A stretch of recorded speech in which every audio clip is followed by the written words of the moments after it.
So, Jeremy, a nation turns its lonely eyes to you. How many defections do you think we're talking about in the House? And go ahead and rampantly speculate about any crossover in the U.S. Senate. Yeah, great. Just our favorite game here as journalists, Brian. Thank you very much. No problem. Pleasure. No, I mean, I think Nancy Pelosi has the votes, right? She would not have gone forward with this unless she knew she had the votes. That's what people have been telling us behind the scenes all along. I think once this shifts to the Senate, it becomes a much different story. The United States Senate loves to hold itself up as the more serious institution in the Congress, and they will conduct themselves that way. They have told Trump as much.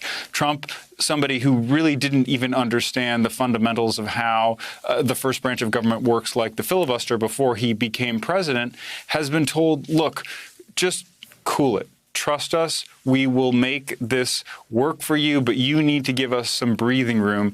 Do not tempt fate. Do not lash out at your fellow Republican colleagues. And Trump has not, for the most part. I think what you've seen here, which is noteworthy, is that the president has been on his best behavior when it comes to attacking or not attacking his Republican colleagues. And he can't do that if he needs them on his side during this trial. Now, Trump would prefer a rather Judge Judy type show or Judge Jeanine type show in the United States Senate.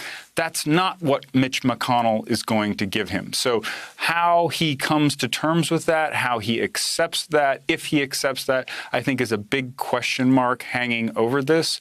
But ultimately, I think the number of Republicans that you will see defecting, voting against Trump, it'll be minimal. There may be some surprises in there. I think people are looking at a lot of the people who are up in 2020 for re-election.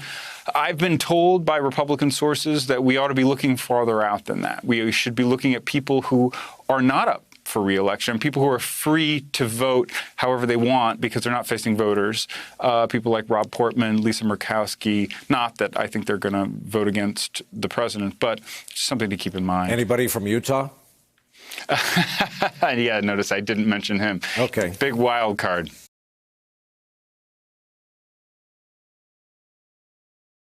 Hey there, I'm Chris Hayes from MSNBC. Thanks for watching MSNBC on YouTube. If you want to keep up to date with the videos we're putting out, you can click subscribe just below me or click over on this list to see lots of other great videos.